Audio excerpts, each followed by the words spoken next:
Hi friends, എന്തൊക്കെയുണ്ട് വിശേഷങ്ങൾ? എല്ലാവർക്കും സുഖം തന്നെയല്ലേ?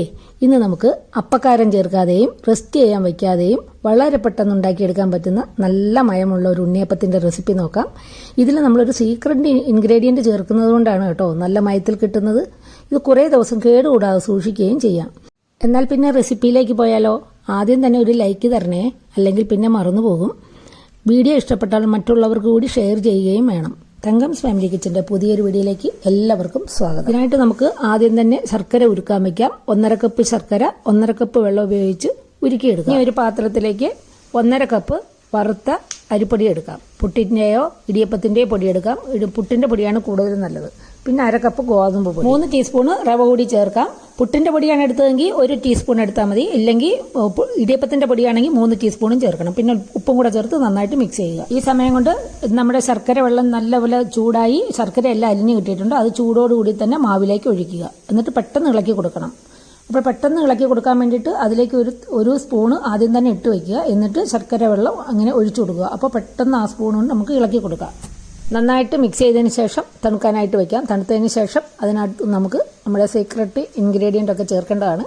ഇതിനി നമുക്ക് അടച്ചു വയ്ക്കാം. ഈ ഉണ്ണിയപ്പത്തിലേക്ക് നിങ്ങൾക്ക് വേണമെങ്കിൽ ഒരു പഴം ചേർക്കാം, ഇല്ലെങ്കിൽ ചേർത്തില്ലെങ്കിലും കുഴപ്പമില്ല. ഞാനിവിടെ ഒരു വിരലിന്റെ നീളമുള്ള ചെറിയൊരു ഏത്തപ്പഴം ചേർക്കുന്നുണ്ട്.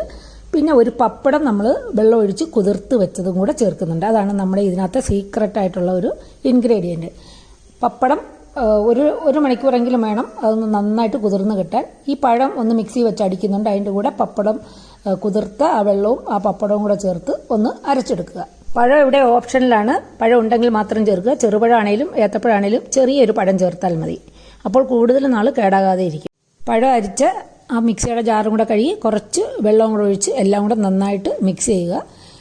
ഞാൻ കുറച്ച് തേങ്ങാക്കൊത്തും എള്ളും കൂടെ എടുത്ത് 2 ടേബിൾ സ്പൂൺ നെയ്യിൽ വറുത്ത് വെച്ചിട്ടുണ്ട്. അതും കുറച്ച് ഏലക്കാപ്പൊടിയും കൂടെ ചേർക്കുന്നുണ്ട്. ജീരകം വേണമെങ്കിൽ ചേർക്കാം. ഞാൻ ജീരകം ചേർത്തില്ല. എല്ലാം കൂടെ ഒരു ദോശമാവിൻ്റെ കൺസിസ്റ്റൻസി, ഇഡ്ഡലി മാവിൻ്റെ അത്ര കട്ടി വേണ്ട, ഒരല്പം കൂടെ ലൂസായിട്ടിരിക്കാം. എന്നാൽ ദോശമാവിൻ്റെ അത്രയും ലൂസ് ഇല്ലെങ്കിലും കുഴപ്പമില്ല. ആ ഒരു പരുവത്തിൽ വേണം എടുക്കാൻ. കട്ടി കൂടിപ്പോയാൽ ഉള്ളു വേവില്ല. നമ്മളിത് സോഡാപ്പൊടിയൊന്നും ചേർക്കുന്നില്ലല്ലോ, അപ്പം ഉള്ളു വേകാൻ ബുദ്ധിമുട്ടായിരിക്കും. വെള്ളം കൂടിപ്പോയാൽ എണ്ണ പിടിക്കും. ഈ ഉണ്ണിയപ്പത്തിന് മറ്റൊരു ഗുണമുള്ളത്, ഒട്ടും എണ്ണ കുടിക്കില്ല. വീഡിയോ കാണുമ്പോൾ നിങ്ങൾക്ക് മനസ്സിലാവും ആദ്യം ഒഴിക്കുന്ന എത്ര എണ്ണയാണെന്നും ലാസ്റ്റിൽ അതിനകത്ത് എത്ര എണ്ണ ഉണ്ടെന്നുള്ളതും കാണുമ്പോൾ നിങ്ങൾക്ക് മനസ്സിലാവും എത്ര എണ്ണ ചിലവായെന്ന്. മാവെല്ലാം കലക്കി വെച്ചതിന് ശേഷം നമുക്ക് ഉണ്ണിയപ്പത്തിന്റെ ആ ചട്ടി ചൂടാക്കാൻ വെക്കാം. എന്നിട്ട് അതിലേക്ക് എണ്ണ ഒഴിച്ച് നന്നായിട്ട് ചൂടായതിന് ശേഷം മാത്രമേ മാവ് ഒഴിക്കാവുള്ളൂ. എണ്ണ നല്ലതുപോലെ ചൂടാവണം, ഇല്ലെങ്കിൽ അത് നല്ലപോലെ വീർത്ത് വരില്ല. ഇനി നിങ്ങൾക്ക് സോഡാപ്പൊടി ചേർക്കാൻ താല്പര്യമാണെങ്കിൽ ഇപ്പോൾ ഞാൻ ഉണ്ടാക്കുന്നതിനേക്കാളും കൂടുതൽ സോഫ്റ്റ് ആയിട്ടുള്ള ഉണ്ണിയപ്പം ഉണ്ടാക്കിയെടുക്കാം. അത് നിങ്ങൾക്ക് വിട്ടു തന്നിരിക്കുന്നു. ഇല്ലെങ്കിലും കുഴപ്പമില്ല. പക്ഷെ അല്പം സോഡാപ്പൊടി ചേർക്കുകയാണെങ്കിൽ വളരെ മയത്തിലുള്ള ഉണ്ണിയപ്പം ഉണ്ടാക്കിയെടുക്കാം. അത് നിങ്ങളുടെ ഇഷ്ടം. ഞാൻ ഇതിനകത്ത് സോഡാപ്പൊടി ചേർക്കാതെ ഉണ്ടാക്കുന്ന ആ രീതിയാണ് കാണിക്കുന്നത്. അപ്പോൾ അതുപോലെ തന്നെ ഇത് നല്ല ചൂടായ എണ്ണയിലോട്ട് വേണം മാവ് ഒഴിച്ചു കൊടുക്കാൻ. എന്നിട്ട് ആ ഉണ്ണിയപ്പമൊക്കെ ഒന്ന് എണ്ണയിൽ പൊങ്ങി വരുന്ന സമയത്ത് തീ മീഡിയത്തിലോട്ട് മാറ്റി അതിനെ തിരിച്ചു മറിച്ചിട്ട് ഉള്ളു വേവിച്ചെടുക്കുക. മാവ് ആ കുഴിയിലോട്ട് ഒരു പകുതി ഭാഗം ഒഴിച്ചു കൊടുത്താൽ മതി. ഇത് ചെറിയ ഉണ്ണിയപ്പം ഉണ്ടാക്കുന്നതാണ് നല്ലത്. അതുപോലെ തന്നെ എണ്ണ നല്ലപോലെ ചൂടാവാതെ ഇരുന്നാൽ ഉണ്ണിയപ്പം കട്ടിയായി പോകും. അതൊന്നുകൂടി ഞാൻ ഓർമ്മിപ്പിക്കുകയാണ്. പഴം ചേർത്തില്ലെങ്കിലും ഈ ഉണ്ണിയപ്പം ഇതുപോലെ തന്നെ സോഫ്റ്റ് ആയിരിക്കും. അപ്പോൾ നമ്മൾ സോഡാപ്പൊടിയൊന്നും ചേർക്കാതെ ഇത് പുളിച്ച് പൊന്താനൊന്നും മാവ് വെക്കാതെ പെട്ടെന്ന് തന്നെ ഉണ്ടാക്കിയെടുക്കുന്ന ഉണ്ണിയപ്പം റെഡിയായിക്കൊണ്ടിരിക്കുകയാണ്. ഇൻസ്റ്റന്റ് ഉണ്ണിയപ്പം.